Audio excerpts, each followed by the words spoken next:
আসসালামু আলাইকুম। দেখেন আমি বাড়ির থেকে আম আইনে আসলে বাড়ির থেকে আচার নিয়ে আইছিলাম। আচার এনে যে জায়গায় শুকাই দেখেন আমসত্ত্ব বানাইছি। আমার আমসত্ত্বটা অনেক বড় আমসত্ত্ব বানাইছি দেখেন। এই যে অনেক বড় করে আমি ছোট আমসত্ত্ব বানাই আমার একটা বড় একটা জিনিস আসলে এই জিনিসটাই দিছি আবার মোটা করেও বানাইছি আমার আমসত্ত্ব। আমি পাতলাও হয় নাই, মোটা হয়েছে মাশাআল্লাহ দিলে অনেক মোটা হয়েছে, অনেক বড় বানাইছে আসলে কাটছি। কাটার ভিডিওটা আবার আরেকদিন আপনাদের দেখাবো। আসলে আমার ভিডিও এলোমেলো হয়ে যাইতেছে। আমার ভিডিও আসলে আমার আব্বা চলে যাওয়ার পর আমার কিছুই ভালো লাগে না। আমার হাত পায়ে শরীরে আমার কোনোই বল নাই।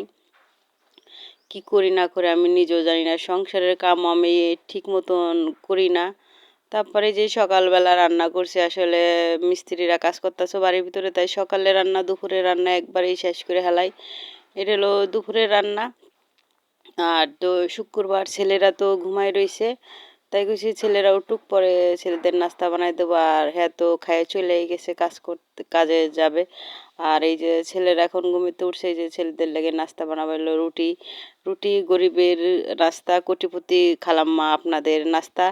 আর এই যে এলো রুটি দিয়ে ডিম দিয়ে এটা বেট না কি, বেট তো মানে বিছনার কাবার না, বেট না শীট আল্লাহ জানে, যাই হোক বেট হোক শীট হোক যাই একটা হোক, একটা হইবই।